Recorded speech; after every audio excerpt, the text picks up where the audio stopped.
Buenas tardes. El tema es identidades y diversidad de sexo genéricas. Este, esta es mi presentación. Nombre de docente Mercedes Landa y la materia que estamos cursando. Identidades de género y heteronormatividad.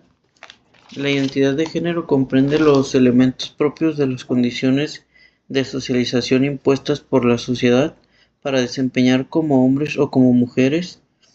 Para comprender mejor este concepto, antes hay que determinar el concepto de identidad. La identidad se entiende como el sentido de pertenencia que culturalmente desarrollan los individuos sobre un conjunto de valores, tradiciones, símbolos, creencias y formas de comportamiento que se presentan en un colectivo social con base a un proceso de interacción individuo-sociedad.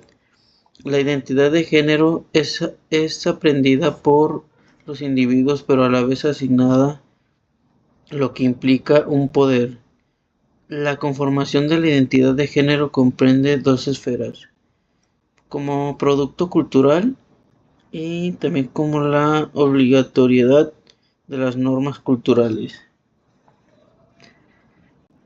La sexualidad es una dimensión fundamental del ser humano que abarca aspectos biológicos, emocionales, sociales, culturales y éticos. No se limita únicamente al acto sexual, sino incluye la identidad de género, la orientación sexual, la expresión de género, las relaciones efectivas y la manera que se vive el amor, el deseo y el vínculo con otras personas. La sexualidad es diversa, dinámica y única con el individuo. La diversidad sexual involucra un cambio paradigmático para entender la sexualidad y los géneros en la medida en la que colocan en el plano de la igualdad la diversidad sexual y de género que hasta ahora existe en términos legales y consecundinarios. En el plano de la jerarquía heterosexista y androcéntrica. El concepto de disidencia sexual y de género nos recuerda precisamente ese momento de lucha, de oposición, de contestación cultural, social y política dentro del campo sexual. La diversidad sexual es parte de la diversidad humana. Reconoce que las personas pueden experimentar la atracción, el deseo y la identidad de formas distintas. Esta diversidad incluye orientación sexual, identidad de género, expresión de género y características sexuales.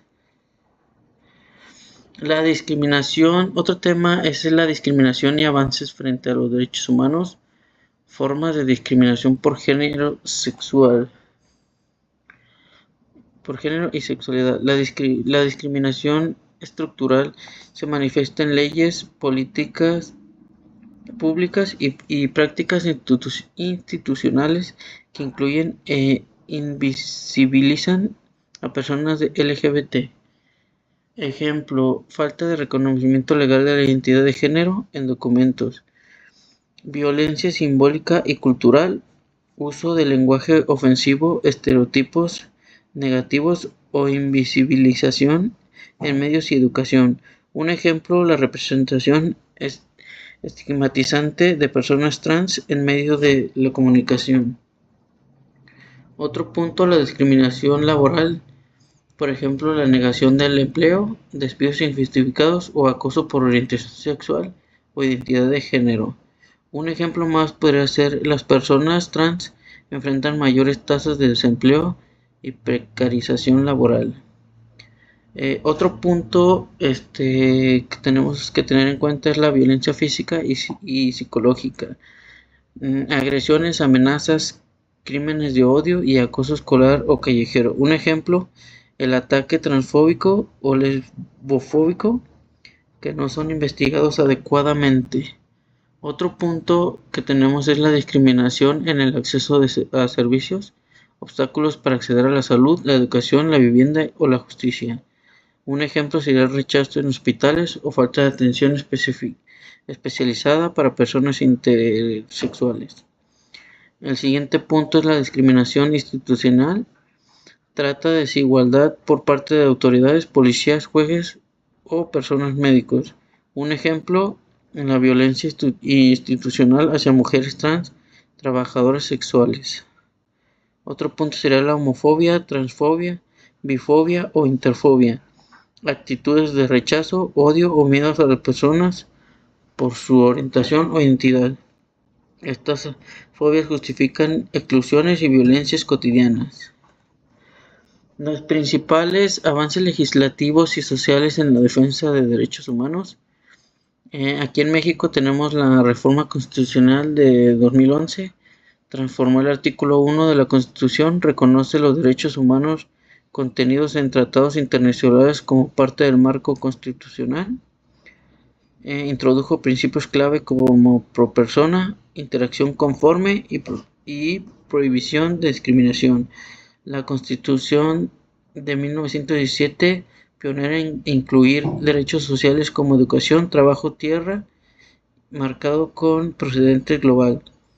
La ley contra la discriminación se han fortalecido mecanismos legales para proteger a grupos vulnerables como mujeres, personas indígenas, migrantes y comunidad LGBT.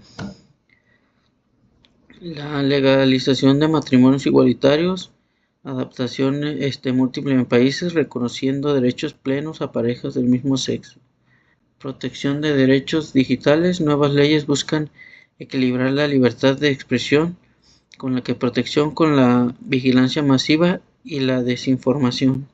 Reconocimiento de derechos ambientales se han incorporado como parte de los derechos humanos vinculados a la justicia climática con la dignidad humana. Mayor visibilidad de los grupos vulnerables, movimientos sociales han impulsado la inclusión de comunidades indígenas, personas con discapacidad y diversidad sexual. Educación en derechos humanos, instituciones académicas, ONG, promueven la formación ciudadana y jurídica con enfoque a los derechos humanos. Activismos digitales, las redes sociales han permitido denunciar violencias y movilizar apoyo internacional, aunque también han amplificado diversos discursos de odio. Hasta aquí mi breve tema. Espero les guste y está lo más resumido que es porque es muy extensa toda esta información. Muchas gracias.